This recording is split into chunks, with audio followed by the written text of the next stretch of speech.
Hey guys, I am the Comics Kid 2099 and I am here doing a video that is a little different than my past videos. Today, I want to talk to you about my top 5 examples of head canon. In case you can't really figure out what that means, basically, this is when a person watches movies or TV shows or books or whatever, and then they come up with their own theories that in their mind are officially part of the story that they are enjoying. This is also known as Fanon, which would be short for fan canon, and there is all kinds of examples of this on the internet. Fan fiction is basically just fan canon written by one person and put out there for everyone to see.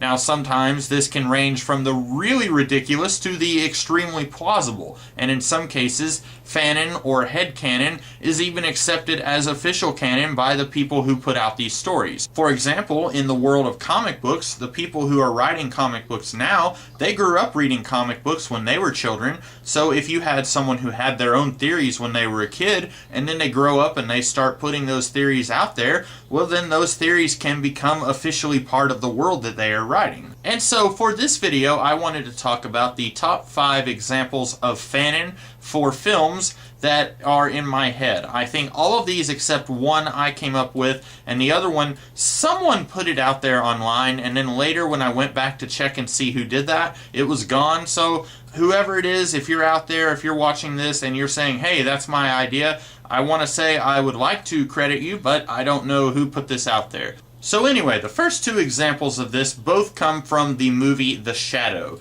I want to first go ahead and say the movie The Shadow is the only version of The Shadow that I am even a little bit familiar with. I have never read any of the comic books except for 3 or 4 scattered around here and there from the 1980s. I have never listened to the radio plays from the 40s. I've never read the novels from any time period, so I am not what you would call an expert on The Shadow. In fact, I'm not even sure if any of the stuff from the movie is especially canonical with the original source material. But even if the stuff from the movie is not canon with the source material, it really doesn't have to be, because my headcanon, my rules. And so, the first one involves a character named Margot Lane. She was the love interest in this movie, and in my brain, she is a distant cousin to Lois Lane. Now this is a relatively minor tweak, as it doesn't really change the world of The Shadow all that much.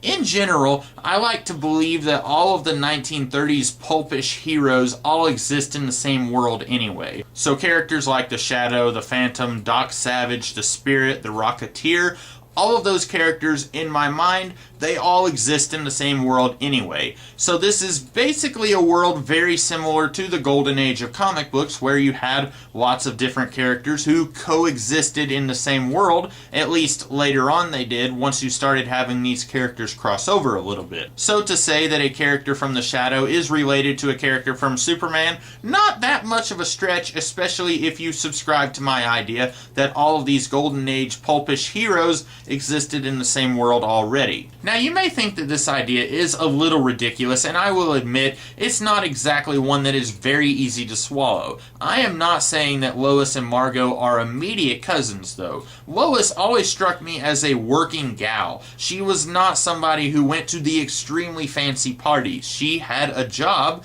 and in later versions of the Superman comics, her father was a military man. He had a job as well. Neither of these two were in the socialite circles, and at least in the movie, Margot Lane was definitely part of that crowd. Her father was admittedly a scientist, so maybe they had old money from somewhere and he just liked to work on science as part of a hobby. I don't really know. Anyway, in my mind, these two are maybe 4th or 5th cousins. They haven't necessarily met each other, but they are related somewhat. So Lois Lane, if you went back 4 or 5 generations, her family was maybe from Germany, and then Reinhard Lane, Reinhard is a German name if I am not mistaken, he was probably from Germany himself, or at the very least his parents were, and so they are more immediately German on Margot's side of the family. But the point is, these two are distantly related, but not so related that they are on a first name basis with each other. I had another theory for The Shadow, because I just finished watching that movie about a half an hour ago, so I had a couple of theories readily at the top of my head. In this movie, the Shadow is able to do a Jedi mind trick where he basically will tell somebody, you will forget that you ever watched this video, and then they will forget that they ever watched the video. This trick works on almost everyone. In addition to this power, he is almost able to make himself completely invisible. Now, in my mind, I watched this movie tonight and I was thinking, you know what, his powers are more or less very similar to the powers of the Jedi Knights. And then I began thinking, what if they are the powers of the Jedi Knights? Now, the Star Wars movies, according to the text roll at the beginning of A New Hope, were set long ago in a galaxy far, far away. Now, in my mind, around the time when the Empire was hunting down the Jedi, maybe a couple of Jedi Knights or one single Jedi Knight escaped to a faraway planet called Earth. Or, long after Return of the Jedi, after the Jedi Order has flourished under the hand of Luke Skywalker, one single Jedi Knight or a group of Jedi Knights found a little planet called Earth and they settled there. Either way, it doesn't really matter when the Jedi and or group of Jedi arrived on Earth. The point is, a group of Jedi or a single Jedi did arrive on Earth at some point. And they began passing their teachings down. Eventually their teachings began to evolve and slowly change. At some point, naturally, they stopped using lightsabers, probably because everyone on this planet was significantly less technologically advanced than they were used to, so they didn't want to change the course of events too much on this planet. And so eventually you get to the Tulku, who trained Lamont Cranston to become the Shadow.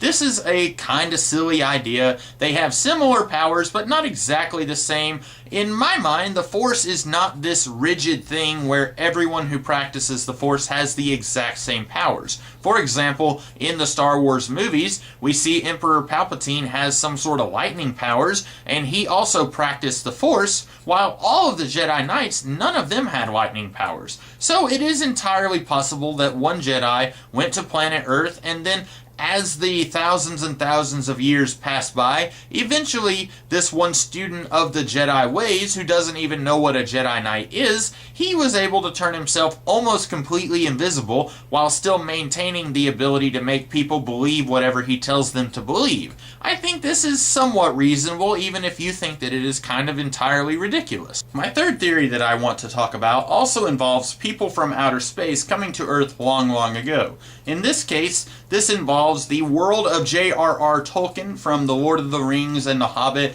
and all of his fictional works set in that world, as well as characters from the world of Star Trek. In my head, all of the elves from The Lord of the Rings are Vulcans. Somehow, thousands and thousands and thousands of years ago, a group of Vulcans landed on Earth and they decided to stay. We don't know why they decided to stay. Maybe their ship was broken and they just decided we're going to stay here. Or maybe they decided that they didn't like what was going on in the galaxy, so they came and found this far, far away world and they decided to hide here for a very long time to stay away from whatever it is that made them find this world in the first place. Now you may be asking, A, why do the Vulcans live seemingly thousands and thousands of years? I have not read the Lord of the Rings books, but I have seen the movies, and according to the movies, Elrond is at least a couple of thousand years old because he was at the battle where Sauron died the first time, and then he's still very alive and seemingly the exact same age during the events of the Lord of the Rings. Now we already know that Vulcans are very long-lived according to the works of Star Trek. In my mind, the reason that they are even more long-lived in the Lord of the Rings universe, maybe they found the Fountain of Youth. I don't know. You can come up with your own theories as to why the Vulcans are extremely long-lived. Hey, the point is, at some point near the end of the Lord of the Rings, all of the elves, or as we will now call them, the Vulcans, they are preparing to leave Middle-earth. Now, I never understood what exactly this meant. Where are they going exactly? We are never told in the movies, and I have a theory that we are never told in the books either, although I could be entirely wrong about that. The point is, in my mind, they actually get on a spaceship and leave Earth. Maybe they finally were able to fix their spaceship, or if they were fleeing from something in the middle of the galaxy, maybe after some several thousand years, they had an idea that maybe whatever it is that they were fleeing from was no longer something they had to worry about, so they decided to go back out into the galaxy and see what was what, and this time they decided to take Bilbo Baggins and Gandalf. You also may be wondering, why are some of the elves blonde blonde, and some of the elves have kind of a brownish reddish hair color. While in the Star Trek universe, all of the Vulcans seemingly had black hair. Again, I don't know. There's some weird reason that some of the Vulcans have different hair colors in the Lord of the Rings. I don't know. I just really like the idea that all of the elves are actually Vulcans because they act like emotionless Vulcans, so it just makes sense to me. The fourth one that I want to talk about is one that won't take very long to explain. If you've ever seen the movie Secondhand Lions, it's a kind of cutesy movie that has that Haley Joel Osment kid from The Sixth Sense. He basically plays a character who has kind of a loser mother. She wants him to go and stay with his two great uncles because there's this rumor that these two are filthy stinking rich, and she wants him to find out where all their money is so that she can take the money. And over the course of the movie, the kid grows really close with the two uncles, and he starts hearing all of these stories about how they fought in the French Foreign Legion and all sorts of crazy adventures that they had when they were younger. Naturally, the kid doesn't really believe any of these stories, and then the whole story of the movie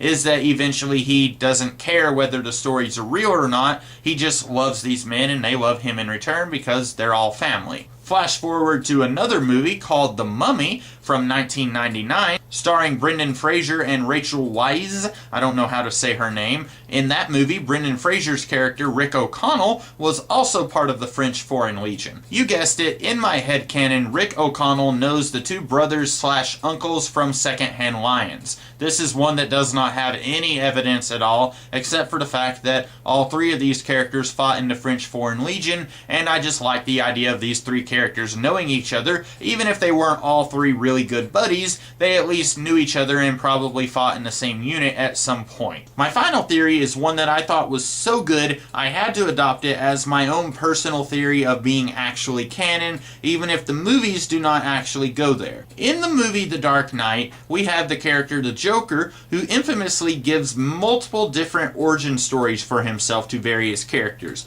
He gives past stories about himself that all contradict each other, and we, the audience, know that none of these stories can actually be true because they are all vastly different from each other. One thing that I do think absolutely makes sense is that the Joker has to in some way be connected with the events of Batman Begins. I don't think that we would have had a character like the Joker hanging around this universe unless there was something that kick-started his existence in the first place. Now, it really is canon that Batman, being very theatrical and upping the game, if you will, he is the reason that all these other people, like the Joker or Bane, also decide to up the game on the theatrical scale and do theatrical things of their own in response to Batman. That is canon both in the comics and in the movie. What is not canon is the origin story of the Joker, which I will now relay to you as I saw it online once. Basically, the idea is that the Joker used to work for Carmine Falcone before Bruce Wayne went on his 7 or 8 year mission to go train to be Batman. And at this point, he was already kind of a loon,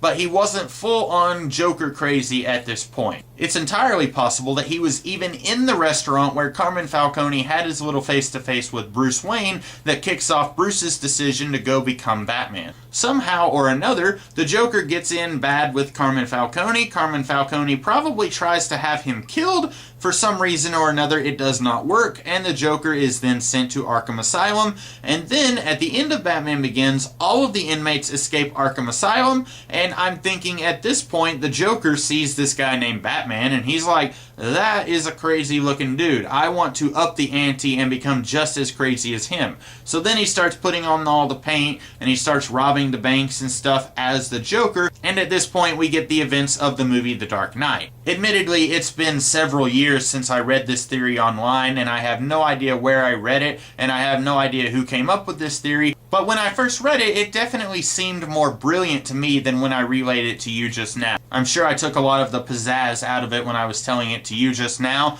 but anyway, that is my idea on how the Joker became the Joker. Somehow he may have gotten his scars from Falcone himself by making him really angry. We don't really know. Anyway, those are my top 5 Fanon ideas/theories. I am curious to see what you guys think of this video. Do you like my ideas? Do you hate them? If you like them, be sure to like, share, comment, and subscribe. I would love to see your own Fanon ideas in the comments below. And that's about all I have here, so I will see you guys tomorrow with an entirely different kind of video. Until then, I'll catch you guys later. Have a great day.